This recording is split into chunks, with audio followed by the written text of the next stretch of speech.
வணக்கம். இன்றைக்கி நோஃபேப் டே 15, அதாவது ஆஃப் மந்த் ஆகிடுச்சுங்க. ஒரு மாதத்தில் பாதி முடிஞ்சிடுச்சு. ஒரு நல்லதாங்க போயிட்டுருக்கு. நான் வந்து இன்டென்ஷனாக எந்த பானும் பார்க்கல. சோஷியல் மீடியா யூஸ் பண்ணும்போது தப்பான ஃபோட்டோஸ் 2-3 வரதான் செய்யுது. பட் நான் வந்து சுதாரிச்சுட்டு டக்குன்னு வெளியே வந்துடுவேன். அதில் 2 செகண்ட் எக்ஸ்ட்ரா உட்காந்தாலே மைண்டு சேஞ்ச் ஆகிடும். ஓகேங்களா? நான் வந்து ஒரு இன்சிடென்ட் சொல்கிறேன் உங்களுக்கு.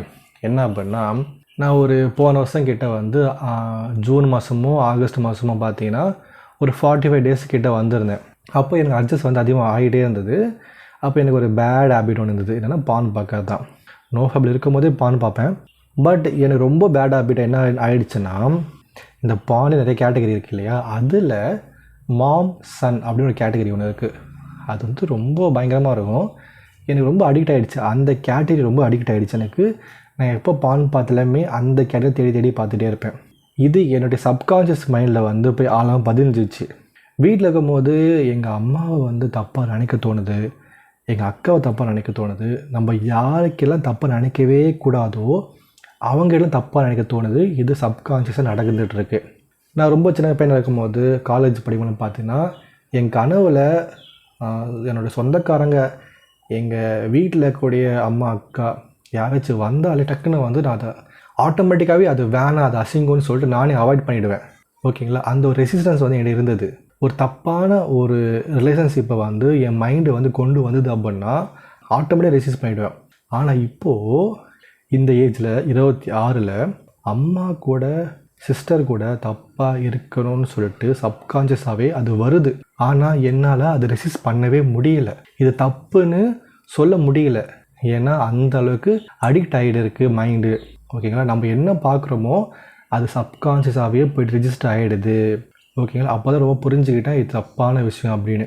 அண்டு பான் பார்க்கும்போது பார்த்தீங்கன்னா நிறைய பேர் வந்து இந்த ஆர்ட் கோட் பான் ரொம்ப மோசமாக பண்ணக்கூடியது, ரொம்ப ஃபாஸ்ட்டாக பண்ணக்கூடியது, அந்த பொண்ணு வந்து ரொம்ப அழுது கத்துற மாதிரியான பான்லாம் வந்து பார்ப்பீங்க. அதெல்லாம் பார்க்கவே பார்க்காதீங்க. ஏன்னா நீங்கள் அதை பார்க்குறீங்க அப்படின்னா சப்கான்ஷியஸாக போயிட்டு அது உங்கள் மைண்டில் உட்காந்துக்கும். நாளைக்கு உங்களுக்கு மேரேஜ் ஆகுது, லவ் பண்ணுற பொண்ணு கூட தனி இருக்க மாதிரி சான்ஸ் கிடைக்குது அப்படின்னா அதை தான் நீங்கள் திரும்ப பண்ணுவீங்க. அது தப்புன்னு தெரிஞ்சாலுமே உங்களால் அதை ரெசிஸ்ட் பண்ணவே முடியாது. அதனால் அந்த மாதிரி கண்டென்ட்டை நீங்கள் பார்க்கறத அவாய்ட் பண்ணிவிடுங்க.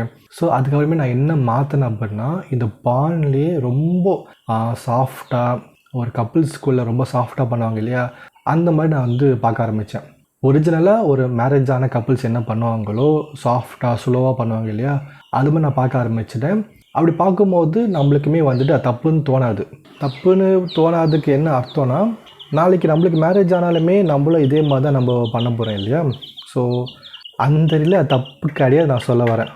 மற்றபடி பான் பார்க்கறது, இன்னொருத்தங்க வந்து செக்ஸ் வச்சுக்கிறத பார்க்கறது ரொம்ப தப்பான விஷயம்.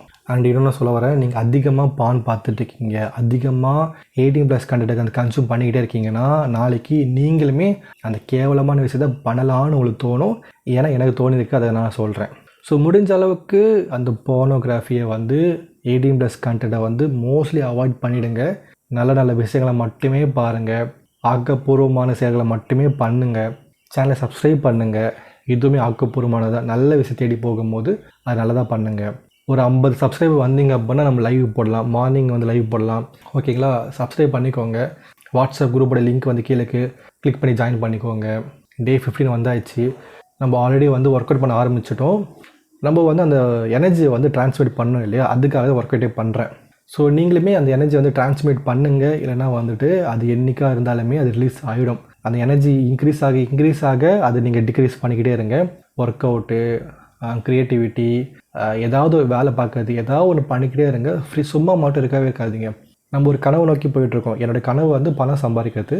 அதை வந்துட்டு நோஃபேப் மூலியமாக சம்பாதிக்க ட்ரை பண்ண போகிறேன். அண்டு உடம்பை குறைச்சி ஜிம் ட்ரெயினராக இல்லை ஃபிட்னஸ் ட்ரெயினராக சேஞ்ச் ஆக ட்ரை பண்ண போகிறேன். ஸோ ஃபஸ்ட்டு பணம் சம்பாதிப்போம், அடுத்து வந்து அடுத்த வேலைகளை பார்ப்போம். ஓகேங்களா? சேனலை சப்ஸ்கிரைப் பண்ணிக்கோங்க. உங்களுக்கு டவுட் எதாவது கேளுங்க, குரூப்பில் ஜாயின் பண்ணிக்கோங்க. இப்போ எல்லாமே ஃப்ரீ தான்.